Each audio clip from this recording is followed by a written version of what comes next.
जी बच्चों, अस्सलाम वालेकुम। आप जानते हैं कि हमने चैप्टर नंबर 7 का आगाज़ किया था कल, और कल हमने पहला टॉपिक पढ़ा था SHM and uniform circular motion. कल के लेक्चर में मैं ज़रा थोड़ी सी एक मेन चीज़ रिवाइज कर देता हूँ। कल हमने इस चीज़ को ये प्रूव किया था कि पॉइंट पी तो सर्कल की बाउंड्री पर घूम रहा है, पॉइंट पी तो सर्कल में रोटेट कर रहा है, सर्कुलर मोशन कर रहा है, लेकिन इसका प्रोजेक्शन जिसका नाम हमने पॉइंट एन रखा था वो डायमीटर के ऊपर वाइब्रेट कर रहा है। ठीक है, पॉइंट पी तो सर्कल में घूम रहा है, सर्कुलर मोशन कर रहा है, लेकिन इसका प्रोजेक्शन जो होता है ना, पॉइंट पी का जो प्रोजेक्शन हमने डायमीटर पर बनाया था जिसका नाम एन था, वो एन असल में वाइब्रेट करता है। एन ओ से डी पर जाता है, डी से ओ पर आता है, ओ से ई पर आता है, ई से फिर ओ पर आता है। तो एक पोजीशन के ऊपर नीचे, एक मेन पोजीशन से ऊपर नीचे कोई भी चीज़ अगर मूव करती है तो उसे हम वाइब्रेशन कहते हैं। ठीक हो, तो एन वाला जो पॉइंट है वो बेसिकली वाइब्रेट करता है। इसलिए अगर मैं इस पॉइंट एन की मोशन को इस्तेमाल करते हुए किसी भी चीज़ का फार्मूला ड्राइव करूं तो वो हर किस्म की वाइब्रेशन के लिए एप्लीकेबल होगा। ठीक हो गया, क्योंकि हम मैस स्प्रिंग सिस्टम जो होता है या पेंडुलम होता है, दुनिया में कोई भी बॉडी जैसे वाइब्रेट करता है हू बहू वैसी वाइब्रेशन ये पॉइंट एन करता है। तो पॉइंट एन इस डायमीटर के ऊपर, डी से ई वाला जो डायमीटर है, इस डायमीटर के ऊपर हूबहू वैसे ही वाइब्रेशन करेगा जैसे एक मैस स्प्रिंग सिस्टम करता है। मेन पोजीशन से एक्सट्रीम पोजीशन, एक्सट्रीम पोजीशन से फिर मीन आया, फिर दूसरी एक्सट्रीम पोजीशन आती है, फिर मेन पोजीशन आती है। यही चीज़ें होती हैं वाइब्रेशन में। वाइब्रेशन के अंदर यही पैरामीटर्स होते हैं। तो बेटा पॉइंट एन की जो मोशन है वो असल में वाइब्रेशन है, इसलिए पॉइंट एन को यूज़ करके हम किसी भी किस्म का फार्मूला बनाएंगे तो वो फार्मूला हर चीज़ के लिए एप्लीकेबल होगा, हर वाइब्रेशन के लिए एप्लीकेबल होगा। तो कल हमने एक फार्मूला बनाया था, उसका नाम था x is equal to x naught sine theta या साइन ओमेगा टी या साइन 2π/t मल्टीप्लाई टी, सब थीटा का ही मतलब होता है। वो इंस्टेंटेनियस डिस्प्लेसमेंट था। आज हमने इंस्टेंटेनियस वेलोसिटी का फार्मूला बनाना है। तो देखो भाई,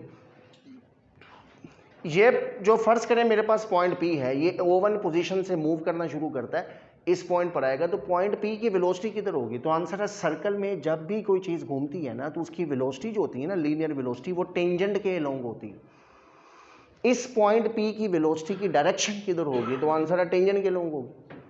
कोई पार्टिकल भी सर्कल में चले, उसकी वेलोसिटी की डायरेक्शन, लीनियर वेलोसिटी की डायरेक्शन हमेशा टेंजेंट के लोंग होती है। तो इस पी पॉइंट की वेलोसिटी टेंजेंट के लोंग होगी, इसका नाम है वीपी। आपने चैप्टर नंबर 5 में पढ़ा था v is equal to R omega, मशहूर फार्मूला है। चैप्टर नंबर 5 का बड़ा बेसिक फार्मूला, लीनियर वेलोसिटी और एंगुलर वेलोसिटी में जो रिलेशन होता है, v is equal to R omega.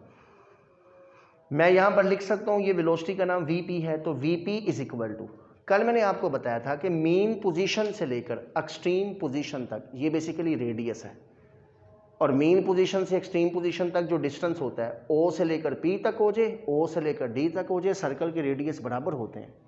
इस डिस्टेंस को हमने नाम दिया था एक्स नोड का, आपको याद होगा। ठीक है, एम्पलीट्यूड इसी को कहते हैं ना। एम्पलीट्यूड का मतलब होता है मैक्सिमम डिस्प्लेसमेंट, और मैक्सिमम डिस्प्लेसमेंट वाइब्रेशन में मीन पोजीशन से सबसे दूर वाली जगह एक्सट्रीम होती है। तो मीन पोजीशन से एक्सट्रीम पोजीशन तक जो फासला होता है उसको हम कहते हैं एम्पलीट्यूड। और आप अगर यहाँ पर देखें, ये मीन पोजीशन है, ये एक्सट्रीम पोजीशन है, इसका नाम ये एक्सट्रीम पोजीशन है, यहाँ पर ये मीन पोजीशन है। तो मीन से लेके एक्सट्रीम तक ये रेडियस भी तो बन रहा है ना, तो इसका मतलब रेडियस किसके बराबर हुआ? तो आंसर है रेडियस बराबर हुआ एम्पलीट्यूड के, एक्स नोड के। ठीक है, तो हम लिख सकते हैं रेडियस, इस केस में रेडियस किसके बराबर है? एक्स नोड के। तो फार्मूला बनेगा VP is equal to x naught into omega. हमारा मकसद पी पॉइंट की वेलोसिटी निकालना नहीं है, मैंने कल भी आपको बताया था, हम ये चैप्टर पढ़ रहे हैं वाइब्रेशन का। हमारा मेन काम ये है कि हमने उस पॉइंट की वेलोसिटी निकालनी है जो वाइब्रेट कर रहा है। और वो पॉइंट कौन सा है? पी नहीं है, पी तो सर्कल में घूम रहा है। वो पॉइंट है एन वाला पॉइंट। एन वाला पॉइंट असल में डायमीटर के ऊपर वाइब्रेट कर रहा है। आपने इस एन की वेलोसिटी निकालनी है। देखिए इसकी वेलोसिटी कैसे निकलेगी? इसकी वेलोसिटी निकालने के लिए ना हम यहाँ पर ये जो वीपी है ना, इसके कंपोनेंट्स बनाएंगे। उससे पहले ज़रा एक और चीज़ देखो, अगर ये एंगल थीटा है तो ये भी एंगल थीटा होगा।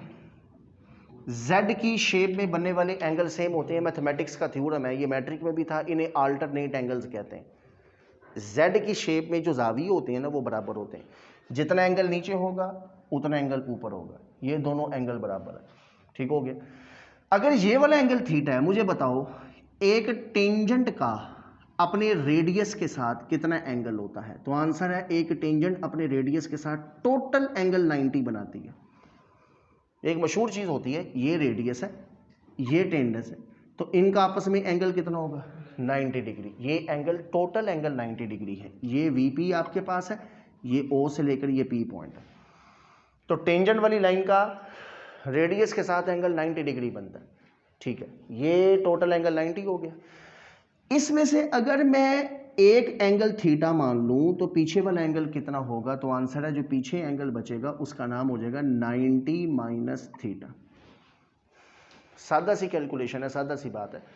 एक पूरा एंगल 90 है, उस पूरे एंगल 90 में से अगर मैं एक एंगल को थीटा कह दूं तो जो बाकी पीछे बचेगा उसका नाम होगा 90 माइनस थीटा, ठीक है ना। यहां से लेकर ये सारा एंगल कितना है? सारा एंगल 90 है, सारा एंगल। उसमें से अगर एक एंगल थीटा है तो बाकी जो एंगल बचेगा उसका नाम होगा 90 डिग्री माइनस थीटा, ठीक हो गया।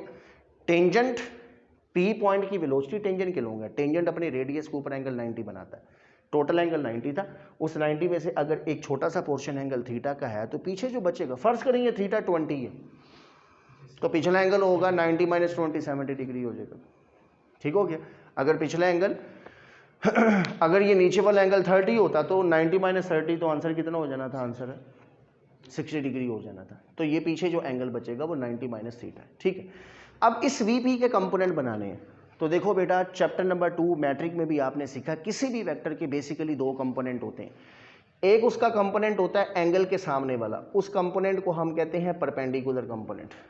अब एंगल कौन सा बन रहा है? एंगल ये वाला है, ये वाला 90 माइनस थीटा। एंगल के सामने वाला एक कंपोनेंट होगा, उस कंपोनेंट को कहते हैं परपेंडिकुलर कंपोनेंट, और वो कंपोनेंट उसका नाम होगा वीपी साइन 90 माइनस थीटा। देखो ना, वीपी के कंपोनेंट बना रहे हो ना इस वेलोसिटी के, एक कंपोनेंट इसका होगा साइन वाला, एक होगा कोस वाला। एंगल के सामने वाला कौन सा होता है? साइन वाला। और एंगल के साथ ये नीचे वाला जो कंपोनेंट होगा ये वाला, इसको कहते हैं बेस कंपोनेंट, और ये कोस वाला कंपोनेंट होता है। किसी भी वेक्टर के जब कंपोनेंट बनाते हैं, बड़ी बेसिक चीज है, तो एंगल के सामने वाला परपेंडिकुलर कंपोनेंट होगा। एंगल क्या है? ये 90 माइनस थीटा एंगल है, इसके सामने वाला जो कंपोनेंट होगा उसका नाम होगा sine, VP sine theta. Theta नहीं लिखेंगे क्योंकि हमारा एंगल 90 माइनस थीटा है, तो हम लिखेंगे वीपी साइन 90 माइनस थीटा। एक एंगल के साथ वाला कंपोनेंट होता है ये नीचे वाला, और इस कंपोनेंट का नाम क्या होगा? तो आंसर है इस कंपोनेंट का नाम होगा वीपी कोस 90 डिग्री माइनस थीटा। ये बात समझ लगी है बेटा? वेलोसिटी वीपी के मैंने दो कंपोनेंट बनाए, एक वीपी वेलोसिटी का एंगल के सामने वाला, इस कंपोनेंट का नाम होगा VP sine 90, angle 90 minus theta है तो वीपी साइन 90 माइनस थीटा आ गया। एक एंगल के साथ वाला कंपोनेंट होता है horizontal base component, base component cos से रिप्रेजेंट होता है और उसका नाम होगा वीपी कोस 90 माइनस थीटा। जैसे देखो ना, आपके पास ये एक वेक्टर है, इस वेक्टर के आपने कंपोनेंट बनाए, अगर इसका एंगल थीटा बन रहा है, ये वेक्टर का नाम है फर्ज करें ए, तो एक कंपोनेंट होगा एंगल के सामने वाला ए साइन थीटा, एक एंगल के साथ वाला ए कोस थीटा। और अगर एंगल थीटा की बजाय 90 माइनस थीटा हो जाए तो फिर क्या आ जाएगा? फिर जारी बात है थीटा की जगह 90 माइनस थीटा आ जाएगा। तो इन शॉर्ट इस वीपी के दो कंपोनेंट बने हैं। ये जो वीपी वेलोसिटी है इसके दो कंपोनेंट बने, एक एंगल के सामने वाला ये वाई वाला, दिस इज साइन कंपोनेंट, और एंगल के साथ वाला ये नीचे वाला दिस इज कोस कंपोनेंट। मुझे बताएं इन दोनों कंपोनेंट में से कौन सा कंपोनेंट है जो पॉइंट एन की सिंक में आ रहा है? हकीकत में तो हमने एन की वेलोसिटी निकालनी है। The velocity of N is the component of VP. कहता है वीपी का वो कंपोनेंट होगा in the direction parallel to diameter, जो डायमीटर की डायरेक्शन में होगा, क्योंकि एन वाला पॉइंट तो डायमीटर में चल रहा है, इसकी वाइब्रेशन तो डायमीटर में है। तो मुझे बताओ डायमीटर की सिंक में कौन सा कंपोनेंट है? तो आंसर है ये वाला, ये साइन वाला, और कोस वाला तो ये है इधर, इधर डायमीटर नहीं है, डायमीटर इधर है। तो वेलोसिटी का वो कंपोनेंट जो एन की सिंक में है, जो एन के पैरेलल है, जो डायमीटर के साथ है, उस वो कंपोनेंट हम यूज करेंगे, वो असल में है पॉइंट एन की वेलोसिटी। बेटा फिर से, आप सर्कुलर मोशन नहीं पढ़ रहे हो, आप पी पॉइंट की वेलोसिटी नहीं निकाल रहे हो, दर हकीकत हमने वेलोसिटी निकालनी है उस पॉइंट की जो वाइब्रेट कर रहा है, और वो पॉइंट एन है।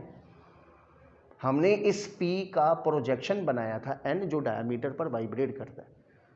तो इस पी पॉइंट की वेलोसिटी का वो कंपोनेंट यूज करेंगे जो पॉइंट एन की सिमत में आ रहा है, जो पॉइंट एन के साथ वाइब्रेट कर रहा है।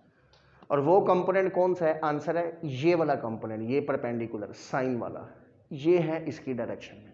तो फिर लिख सकते हैं velocity of N is equal to the component of VP in the direction of diameter in the direction of N, और वो कौन सा है? VP sine 90 minus theta. बेटा एक रूल है, आपका सेक्शन तो मैथ का है, अगर ना भी हो तो मैथमेटिक्स मेडिकल वालों ने भी पढ़ा होता है मैट्रिक के अंदर कि 90 डिग्री पर π/2 पर फंक्शन बदल जाता है, साइन कोज में चला जाता है, कोज साइन में चला जाता है। इस 90 पर फंक्शन बदल गया, 90 की वजह से ये साइन कोज में चला गया, पीछे क्या बच गया? थीटा। तो आंसर आ गया VP cos theta. Mathematics rule है 90 π/2 पर फंक्शन रिवर्स हो जाता है, बदल जाता है, साइन कोज में, कोज साइन में। तो यहां पर साइन 90 माइनस थीटा है, इसका आंसर क्या निकलेगा? 90 की वजह से साइन कोस बन गया, पीछे थीटा आ गया। This is v is equal to VP cos theta. और वीपी किसके बराबर है? ये शुरू में देखें एक्स नोड ओमेगा, तो यहां पर लिखेंगे x naught omega, v is equal to x naught omega into cos theta. इसे इक्वेशन 1 का नाम दे दें। बेसिकली अब हमने कोस थीटा निकालना है। कोस थीटा निकालने के लिए हम ट्राइंगल इस्तेमाल करते हैं OPN। ये देखें, this is O, this is P, this is N, ये ट्राइंगल हम यूज कर रहे हैं। हमें कोस थीटा चाहिए। कोस थीटा किसके बराबर है? कोस थीटा होता है बेस अपॉन हाइपोटेन्यूज। बेटा इस ट्राइंगल में बेस क्या है? देखें, एंगल के सामने परपेंडिकुलर होता है, एंगल के साथ बेस है, ये हाइपोटेन्यूज, यानी बेस होगा ये वाली साइड, NP बेस, NP ये ट्राइंगल है ना, इस ट्राइंगल में बेस क्या है? NP बेस, हाइपोटेन्यूज क्या है? OP, जो कि एक्स नोट के बराबर है। तो यहां पर आ गया NP divided by x note. इसे इक्वेशन 2 कह दें। हम घर से निकालने गए थे कोस थीटा, कोस थीटा निकालने गए तो आगे NP नहीं था हमारे पास, अब NP पता नहीं क्या है। देखो हमें ON का पता है x, हमें OP का पता है x नोट, हमें NP का नहीं पता ये कितना है। तो किसी ट्राइंगल में दो साइडें पता हो, एक ना पता हो, तो पैथागोरियन थ्योरम इसीलिए तो होता है। पैथागोरियन थ्योरम तभी तो लगता है, तीन साइडों में से दो पता हो तो तीसरी पैथागोरियन से निकलेगी। पैथागोरियन थ्योरम यूज करो। क्या होता है पैथागोरियन थ्योरम? पैथागोरियन थ्योरम होता है हाइपोटेन्यूज का square is equal to base square, ये base square plus perpendicular square, hypotenuse का square X naught square is equal to perpendicular X square, और ये बेस है NP, N से लेकर P तक इसका स्क्वायर। बेटा यहां से NP निकालना है, तो इधर देखें NP, x उधर चला जाएगा, ये बनेगा x naught square minus x square. NP का स्क्वायर था ना, तो स्क्वायर रूट ले लें दोनों तरफ, इसका स्क्वायर जजर कैंसिल हो जाएगा और ये आंसर है जी। NP निकल आया, NP निकला है under root x naught square minus x square. इस NP को इक्वेशन 2 में पुट कर दें। हाँ जी, पुट दिस इन इक्वेशन 2, ये वाली 2।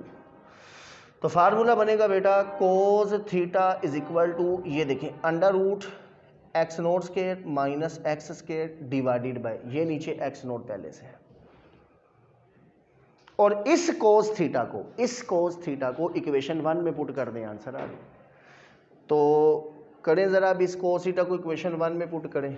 हाँ जी, put this in equation 1, put this in equation 1।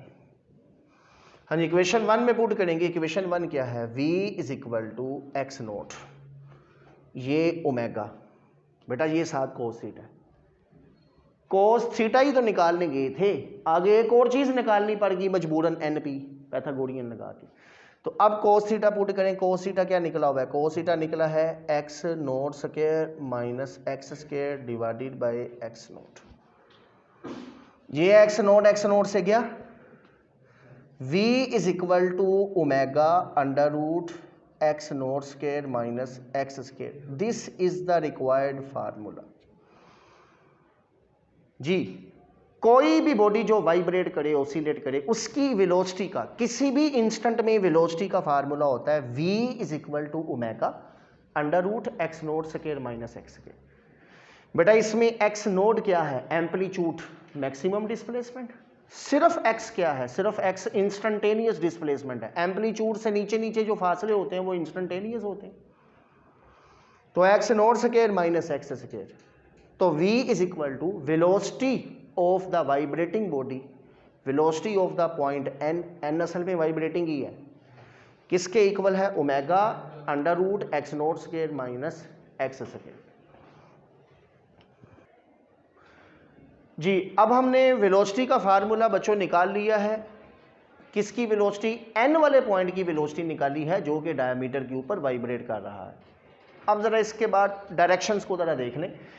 Velocity of point n जो आपने निकाली है वो एक दफ़ा मैं यहाँ पर लिख भी देता हूँ। वो वेलोसिटी हमारे पास क्या निकली थी? वो फार्मूला निकला था v is equal to omega into x naught square minus x square, ये फार्मूला बना था। ठीक है, अब ये जो वेलोसिटी है इसकी डायरेक्शन देखें। कहता है जब आपका एंगल 90 से कम 0 से ज़्यादा होगा, जैसे देखो ना ये इस तरह से, ये पॉइंट P यहाँ से मूव कर रहा था ऐसे।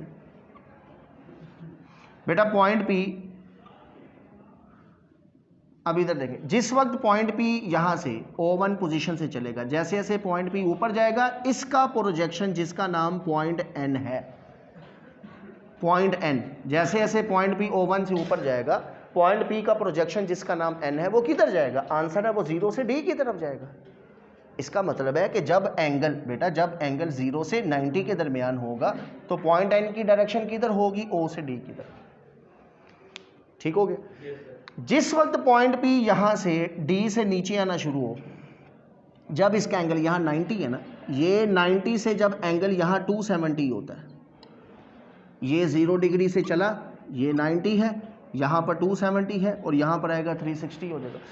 जिस वक्त पॉइंट P 0 से 90 की तरफ जा रहा था तो पॉइंट N की डायरेक्शन किधर थी? O से D। बेटा जब पॉइंट P D से नीचे E की तरफ जा रहा था 90 से 270, उस वक्त N वाला भी ऊपर से नीचे E की तरफ आ रहा था। ठीक है ना? जब पॉइंट P इधर से नीचे आएगा N वाला भी नीचे आएगा, पॉइंट P नीचे आ रहा है, N भी नीचे आ रहा है, ये नीचे नीचे नीचे, तो जैसे जैसे पॉइंट P नीचे आता जाएगा उसका प्रोजेक्शन भी तो नीचे आता जाएगा।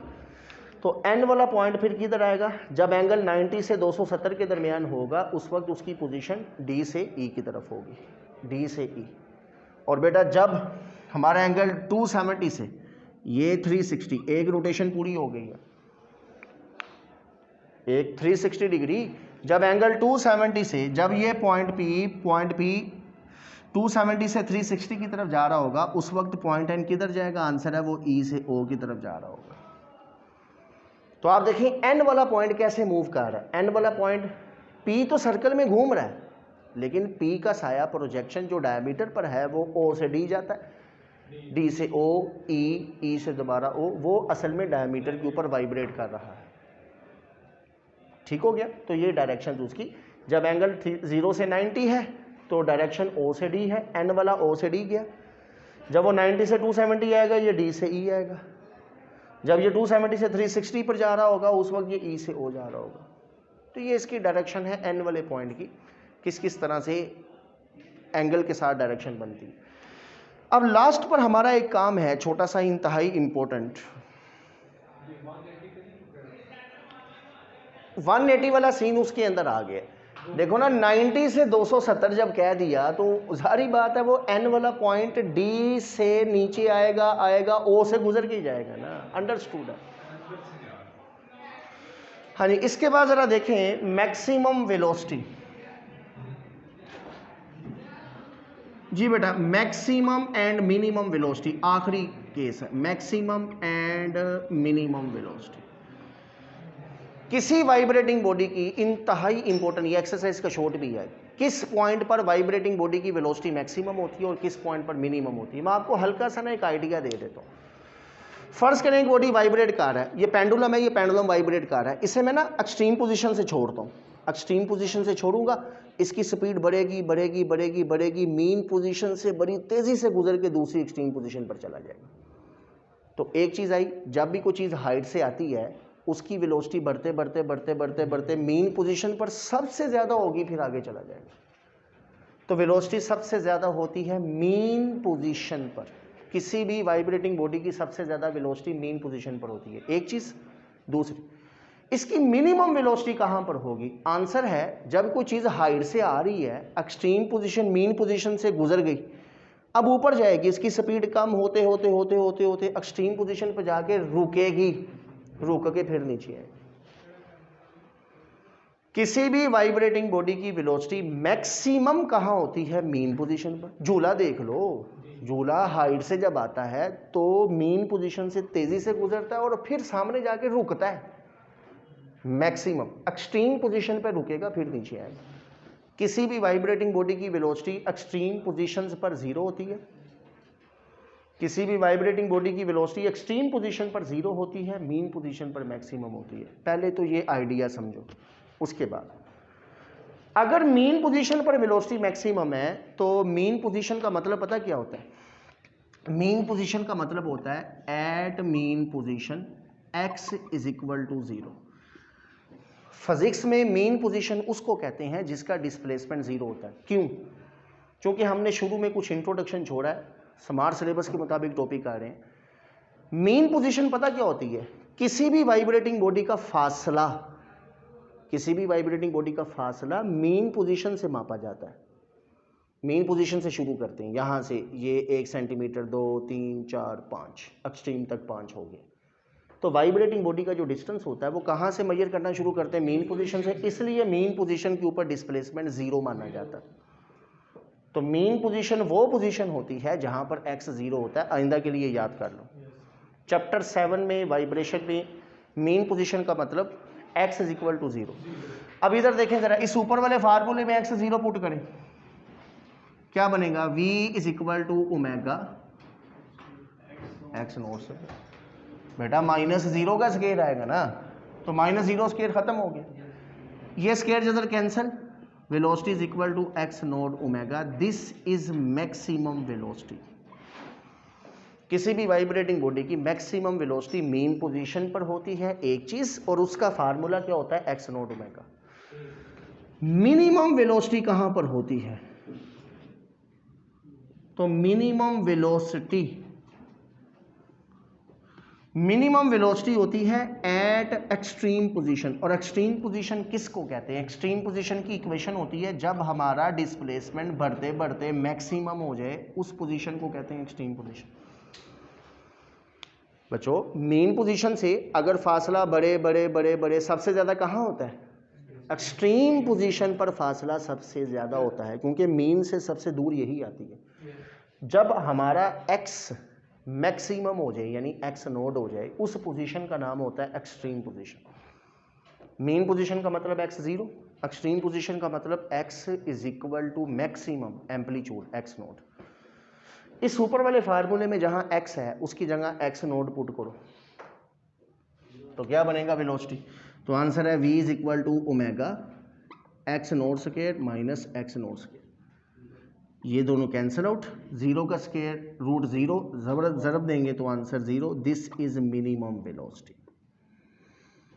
तो किसी भी वाइब्रेटिंग बॉडी की वेलोसिटी मिनिमम होती है, यानी 0 होती है एक्सट्रीम पोजीशन पर, मैक्सिमम होती है बेटा मीन पोजीशन पर। और कितनी होती है? फार्मूला याद करना है, x नोड इंटू ओमेगा। ये मैक्सिमम वेलोसिटी है, ये मिनिमम वेलोसिटी है। ठीक है जी, तो आज के लिए हमारा ये लेक्चर ख़त्म होता है। हमने वेलोसिटी का फार्मूला ड्राइव कर लिया है। कल मिलेंगे इंशाल्लाह मज़ीद अगले लेक्चर के साथ एक्सेलरेशन वाले।